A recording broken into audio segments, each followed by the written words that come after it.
धरती पर हमारे पास सीमित समय होने की जादुई बात यह है कि हमें वही वक्त मिलता है जब हमारे साथ हमारे वो लोग होते हैं जिन्हें हम प्यार करते हैं, चाहे वो दोस्त हों, परिवार हों या कोई खास जिससे आप दिल से जुड़े हों। लेकिन कभी कभी ये लोग हमारे साथ ज़्यादा लंबे समय तक नहीं रह पाते। कोई कहीं चला जाता है, कोई गुजर जाता है, या फिर कभी कोई रिश्ता अचानक ख़त्म हो जाता है। मगर कभी कभी रिश्ता धीरे धीरे ख़त्म होता है, इतना कि आपको पता ही नहीं चलता कि ये ख़त्म होने की तरफ बढ़ रहा है। एक दिन आप उस रिश्ते के बारे में सोचेंगे, चाहे वो कोई भी हो। दोस्तों या पार्टनर के बारे में सोचो और खुद से पूछो, क्या मैं अब उनसे आगे बढ़ गया हूँ? अगर तुम ये वीडियो देख रहे हो तो हम यहाँ कुछ सवाल पूछने वाले हैं जो तुम्हें ये समझने में मदद कर सकते हैं।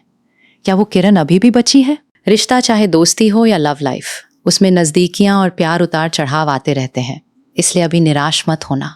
ये बिल्कुल सामान्य बात है। कपल्स थेरेपिस्ट डॉ.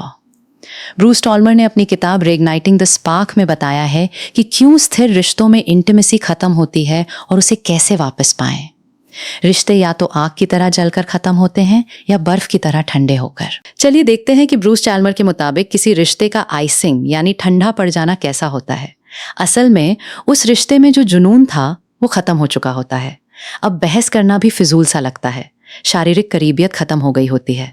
आप और आपके पार्टनर के बीच सब कुछ बेरंग और एक जैसा हो गया होता है। डॉ. चाल्मर आगे कहते हैं कि अगर इस समस्या को नज़रअंदाज किया गया तो आप अकेला, दुखी और अधूरा महसूस करने लगेंगे।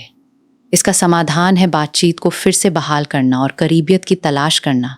लेकिन असली वजह यह हो सकती है कि आप खुद अपने पार्टनर से खुद को ऊपर उठता हुआ महसूस करना शुरू हो गया है। छोटी छोटी नोक झोंक अब बर्दाश्त के बाहर लगती हैं। उनमें पहले जैसी दिलचस्पी नहीं रही। लेकिन अगर यकीन नहीं होता तो खुद से पूछो, क्या अभी भी हमारे लक्ष्य और जिंदगी का मकसद एक जैसा है?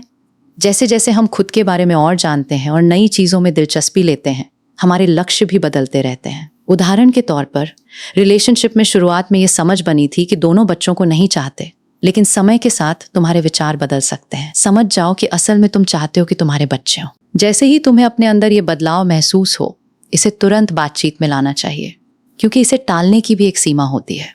ये ऐसा मामला नहीं है जिस पर दोनों में से कोई भी समझौता कर सके। साइकोलॉजिस्ट जूडिथ गैरेर और उनकी टीम ने journal of research and personality में एक स्टडी प्रकाशित की, जिसमें उन्होंने पाया कि ये रिश्ते के लिए बहुत खतरनाक हो सकता है। साथ ही उन्होंने ये भी बताया कि तुम्हारी इमोशनल वेलबींग यानी तुम्हारी खुशियों और मानसिक स्थिति पर इसका बड़ा असर पड़ता है। सकारात्मक भावनाएं या अच्छा मूड अनुभव करना आपके पार्टनर के साथ अपने लक्ष्य साझा करने से बढ़ जाता है। अगर आपको लगे कि आपने अपनी खुद की पहचान खो दी है और अपने रिलेशनशिप के बाहर अपने लक्ष्यों को लेकर कंफ्यूज हैं, तो शायद आपको खुद से ये पूछना चाहिए कि क्या आप कोडिपेंडेंट बन रहे हैं या पहले से ही हैं। मेडिकल न्यूज़ टुडे के अनुसार सबसे सरल शब्दों में कोडिपेंडेंट रिश्ता वो होता है जहां एक पार्टनर को दूसरे पार्टनर की ज़रूरत होती है और दूसरा पार्टनर भी ज़रूरत महसूस करता है कि उसकी ज़रूरत हो। ये गोल गोल चलने वाला रिश्ता ही वो आधार है जिसको एक्सपर्ट्स कोडिपेंडेंसी कहते हैं। वे कोडिपेंडेंसी के चक्र को बताते हैं। ये जानकर अच्छा लगता है कि आपके पास कोई ऐसा है जिस पर आप भरोसा कर सकते हैं, लेकिन ये याद रखना भी ज़रूरी है कि आप खुद भी चीज़ें कर सकते हैं। आपको अभी भी ऐसा महसूस होना चाहिए कि आप ऐसे फैसले ले सकते हैं जो रिश्ते को प्रभावित करते हैं। रिश्ते में रहते हुए भी आपको ये पता होना चाहिए कि आप कौन हैं और अपने शौक पूरे करते रहना चाहिए। क्लिनिकल साइकोलॉजिस्ट मिमी बॉमर्सबाख और उनके साथियों ने पाया है कि कोडिपेंडेंसी और पावर के बीच कोई ना कोई नाता होता है। अगर आपको ऐसा लगता है कि आपका पार्टनर सभी फैसले खुद लेना या बिल्कुल कोई फैसला ही न लेना, दोनों ही पावर के असंतुलन को दर्शाते हैं। ये इस बात का संकेत हो सकता है कि आप में से कोई एक दूसरे से आगे बढ़ रहा है। दिलचस्प बात यह है कि इस समस्या का असर आदमी और महिलाओं दोनों पर समान रूप से पड़ता है। क्या आप अलग अलग बदलाव के दौर में हैं? बदलाव के कई मायने हो सकते हैं। स्कूल से कॉलेज जाना एक बदलाव है, कहीं दूर जाना भी एक बदलाव है। साथ ही हमारे अंदर भी बदलाव होते हैं जब हम अपने बारे में ज़्यादा समझते हैं और पहले से अलग इंसान बन जाते हैं। उदाहरण के लिए लगभग 1 साल पहले लेखक विलियम और सुसान ब्रिजेस ने ब्रिजेस ट्रांजिशन मॉडल बनाया था, जिसमें 3 चरण होते हैं: अंत, न्यूट्रल जोन और नई शुरुआत। अंत मतलब जैसे स्कूल खत्म करना या घर छोड़ना। न्यूट्रल जोन वो समय होता है जब आप कहीं बाहर चले गए होते हैं या नई नौकरी मिल गई होती है, लेकिन आप पूरी तरह से एडजस्ट नहीं हुए होते। नई शुरुआत मतलब वही होता है जैसा कि नाम से लगता है। आपने नए दोस्तों का ग्रुप बना लिया हो या नई नौकरी शुरू कर ली हो और सबके साथ अच्छे से जान पहचान हो गई हो। जब आपके और दूसरे लोगों के बीच कोई फ़र्क होता है और आपके पार्टनर के जीवन के अलग अलग पड़ावों में फ़र्क हो सकता है, जिससे दूरियां बन सकती हैं। अगर आपको आगे बढ़ना है लेकिन आपका पार्टनर नहीं चाहता, या अगर आपकी महत्वाकांक्षाएं उनकी आरामदायक जगह को बाधित करती हैं, इससे झगड़ा हो सकता है और ऐसा लगता है कि अंत अनिवार्य है। आप इस बात पर समझौता नहीं कर सकते कि आप बदल रहे हैं। तो क्या किया जा सकता है? विलियम और सूजन ब्रिजेस द्वारा एक समाधान है, बातचीत। सीखिए कि अपने जज्बात और चिंताओं को कैसे व्यक्त करें और पहचानिए कि आपकी जिंदगी के कौन कौन से पहलू बदल रहे हैं। ये दुख की बात है, लेकिन स्वाभाविक भी कि कभी कभी उस इंसान को जिसके साथ आप हैं, आपकी बदलाव की प्रक्रिया में कोई दिलचस्पी नहीं होती।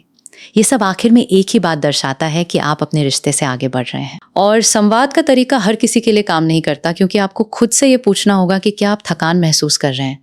जैसे जैसे हम बड़े होते हैं और हमारा ध्यान बंटता है, हमें अपने पार्टनर के साथ कुछ फुर्सत के पलों को लेकर उत्साहित होना चाहिए।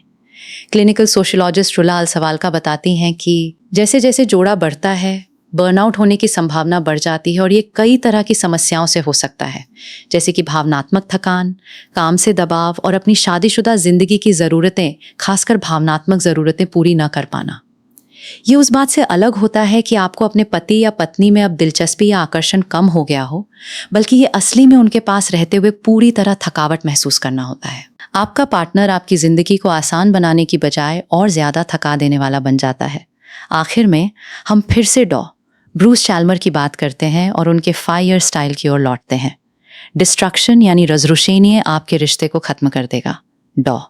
ब्रूस के मुताबिक आपका रिश्ता एक जंग का मैदान बन जाएगा, जहां लगातार बहसें होती रहेंगी और बीच बीच में थोड़ी बहुत सच्चाई की बात से भी काम नहीं बनेगा। इससे आप खुद ही थक जाएंगे।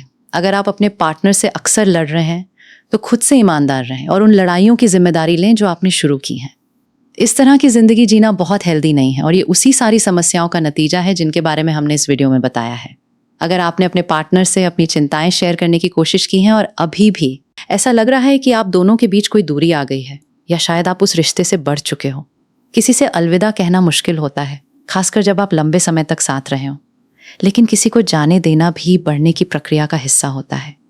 कभी कभी अपनी पूरी क्षमता को समझने के लिए हमें रिश्ते को छोड़ना पड़ता है। अगर आपको ये सवाल मददगार लगे हो तो कमेंट में बताइए। वीडियो को लाइक करना मत भूलिए और ऐसे और वीडियो देखने के लिए सब्सक्राइब करें। अगर आप किसी रिश्ते को लेकर परेशानी में हैं, तो अगर तुम्हें लगे कि तुम बड़े हो चुके हो तो अपने पार्टनर से बात करना मत भूलो। हो सकता है कि उन्हें भी वही महसूस हो रहा हो और आप दोनों मिलकर कोई हल निकाल सकते हो, या फिर ऐसी चीज की तरफ बढ़ सकते हो जो दोनों के लिए बेहतर हो। हम सच में उम्मीद करते हैं कि ये बातें तुम्हारे काम आई हो। बस याद रखना, तुम्हारी अहमियत है।